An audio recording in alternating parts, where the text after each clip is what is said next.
Magandang araw po, welcome po sa aking channel, Love9 TV. Patalasasan po, meron po ba kayong mga properties na napapabayaan or non-performing assets? Plan nyo ibenta, pero wala kayong oras sa pagbenta nito. Kung ito'y pagkakatiwala nyo po sa amin, tawag lang po kayo sa aking numero, usap po tayo, gawin ko po ng video for free. Yes, libre po, wala po kayong babayaran. Tutulungan pa namin kayong mabenta ang inyong property. Kami na po bala sa marketing, sa boosting or paid ads. Even sa tripping, hindi na po kayo mapapagod sa pag-entertain ng mga buyers. Kami na po bala sa lahat. Tawag lang po kayo. Nandito po tayo ngayon sa isang exclusive subdivision dito sa Tagaytay. Meron po tayong bagong video presentation na residential property. Bali, 2 parsela ng lupa po ito. Ito pong inner lot, kung saan tayo nakapwesto. May lot area po ito na 376 square meters. Medyo slope po ang terrain pero hindi naman ganun kalaliman. Then sa likod po niyan ay meron pong creek. Kaya kung sakali man na papagawa kayo ng swimming pool, meron na po kayong pool deck, channel drain or pool trench drain or suction lines na diretso sa creek. Then, ang next lot po ay corner lot. May lot area po na 446 square meters. 2 lote na may 2 titulo na may kabuang sukat na 822 square meters.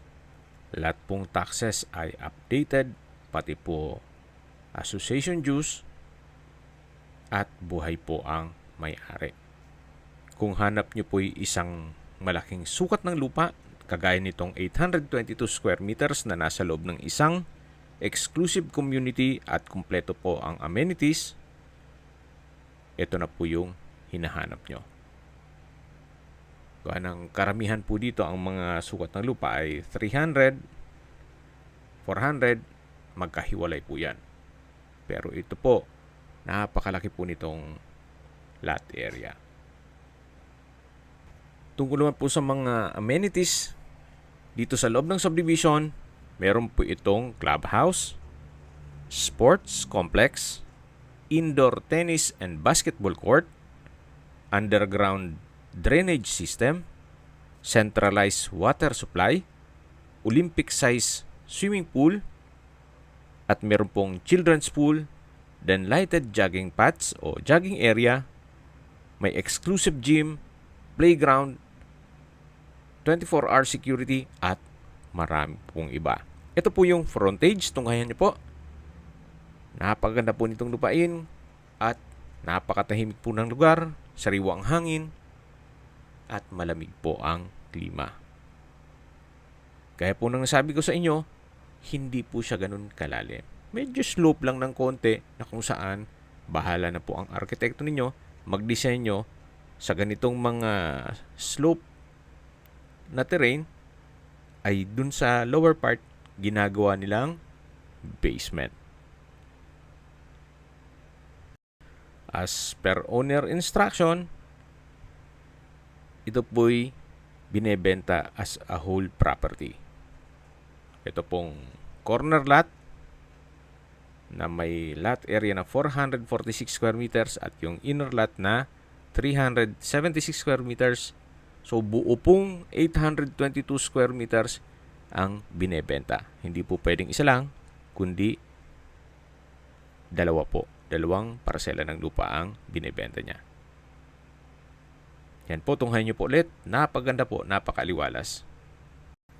Ang kagandahan pa po dito po sa likod ng part nitong property ay wala kayong magiging kapitbahay.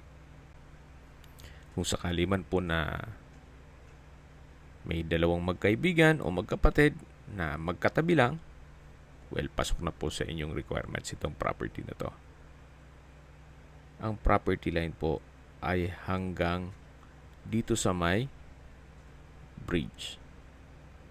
At habang pinagmamasdan niyo po itong kapaligiran, pag-usapan na natin ang distance, location at travel time.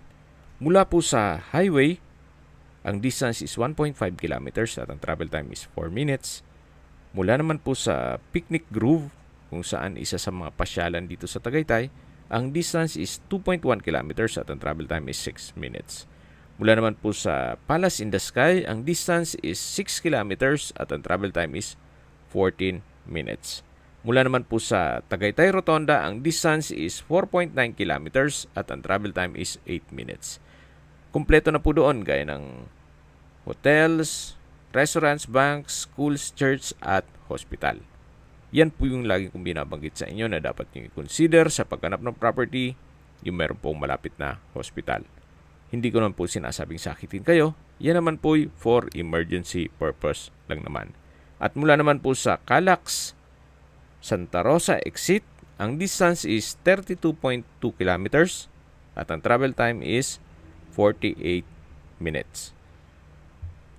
Ang Calax po ay connecting South Luzon Expressway, Skyway, all the way to North Luzon Expressway at ibang parte ng Metro Manila. Kaya mapapabilis na po ang biyahe mula Manila hanggang Tagaytay. At mula naman po sa Manila o sa airport, ang distance is 60.1 kilometers at ang travel time is 1 hour and 10 minutes. Okay, recap lang po. Ito pong property ay nasa loob ng isang exclusive subdivision dito sa Tagaytay. Nakumpleto po ang amenities at meron pong 24-hour security. Dalawang parsela po ito, isang 376 square meters na inner lot at 446 square meters na corner lot. Isa lang po ang may-ari nito, titulado at buhay po ang may-ari. Binibenta po ito ni owner sa halagang 20,000 pesos per square meter net. Ibig pong sabihin, si buyer na po ang sasagot sa lahat ng taxes at expenses with regard to documentation.